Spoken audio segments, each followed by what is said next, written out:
ओम नमः शिवाय, हर हर महादेव। जैसा कि आप सभी जानते होंगे, 22 और 23 तारीख को मतलब शुक्रवार और शनिवार के दिन मोक्षदा एकादशी है। इस एकादशी को कर लेने से पापी से पापी व्यक्ति भी अंत में मोक्ष को प्राप्त कर लेता है।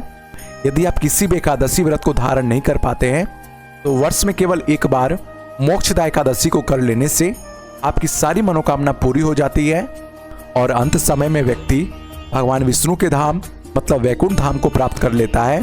तो चलिए जानते हैं इस दिन कौन सा उपाय को कर लेने से हमारी सारी मनोकामना पूरी हो जाएगी। तो आज के वीडियो के अंदर 3 ऐसा उपाय को जानेंगे जो केवल शुक्ल पक्ष की एकादशी के दिन करना होता है। सबसे पहला उपाय, जिस नारी को शादी से पहले या फिर शादी के बाद किसी भी तरह के जीवन में समस्या है, दुख है, परेशानी है जो दूर होने का नाम नहीं ले रहा है, वो सभी नारी इस उपाय को कर सकती है। इस उपाय को केवल नारी लोग ही कर सकती है, पुरुष लोग नहीं कर सकते हैं। देखिए, सबसे पहले तो लेना होगा कच्चा चावल, जिसे अक्षत के केवल 1 दाने लेंगे।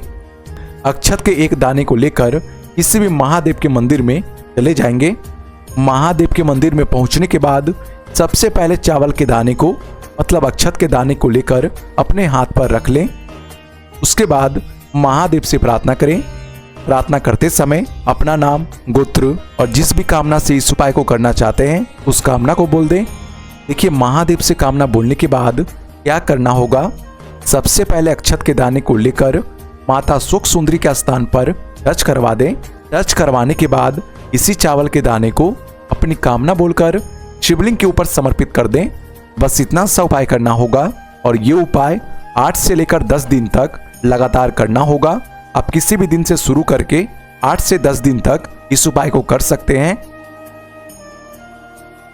दूसरा उपाय, जिसे केवल शुक्ल पक्ष के एकादशी के दिन करना होता है, इस उपाय को कर लेने से आपके शरीर में कभी भी कोई बड़ी बीमारी नहीं आ सकती है। कहने का मतलब, छोटी मोटी बीमारी तो आ सकती है लेकिन कोई भी ऐसी बड़ी बीमारी नहीं आएगी जिसके लिए आपको हॉस्पिटल जाना पड़े या फिर हॉस्पिटल में एडमिट होना पड़े।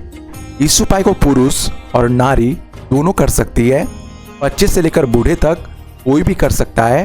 तो चलिए जानते हैं इस उपाय को। सबसे पहले किसी भी शुक्ल पक्ष के एकादशी के दिन सुबह में उठकर नहा धोकर फ्रेश हो जाएं। सुबह में नहा धोकर फ्रेश होने के बाद आपको लेना होगा पीले चने की दाल या फिर पीले रंग का कोई भी कपड़ा जो कि नया होना चाहिए। कहने का मतलब, पीले रंग का कोई भी वस्तु आप ले सकते हैं। पीले रंग की वस्तु में चने की दाल, पीला वस्त्र, पीले रंग का कोई सा भी फूल, पीले रंग का कोई सा भी मिठाई या फिर पीले रंग का हल्दी। कहने का मतलब, पीले रंग में कोई भी वस्तु को आप ले सकते हैं, जो भी आसानी से मिल जाए उसे आप ले लें। इनमें से कोई सा भी एक वस्तु को लेना होगा। यदि आप चाहें तो एक से ज़्यादा भी ले सकते हैं।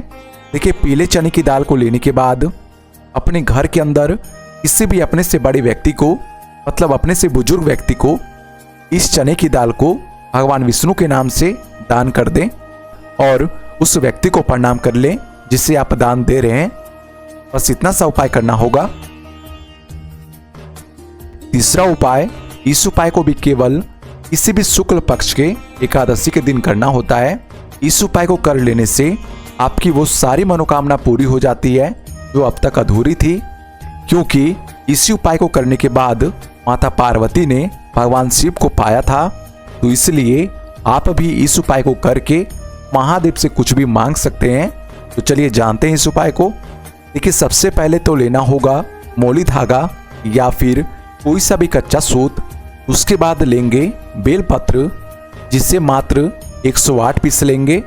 108 बेलपत्र को लेने के बाद सभी बेलपत्र को धागे में बांधकर एक माला बना लेंगे। कहने का मतलब, एक एक बेलपत्र की डंडी को बांधकर एक माला बना लेंगे जो कि 108 बेलपत्र का होना चाहिए। उसके बाद इस बेलपत्र को लेकर किसी भी महादेव के मंदिर में चले जाएंगे। देखिए, महादेव के मंदिर में पहुंचने के बाद क्या करना होगा, यदि आप महादेव का पूजा करना चाहते हैं, जल अभिषेक करना चाहते हैं, तो ये सभी कुछ आप पहले कर लें, क्योंकि इस उपाय को करने के बाद आप कुछ भी नहीं कर सकते हैं। महादेव का पूजा करने के बाद इस बेलपत्र की माला को, कहने का मतलब 108 बेलपत्र का जो आपने माला तैयार किया है उसी माला को अपने हाथ में लेकर महादेव से प्रार्थना करेंगे।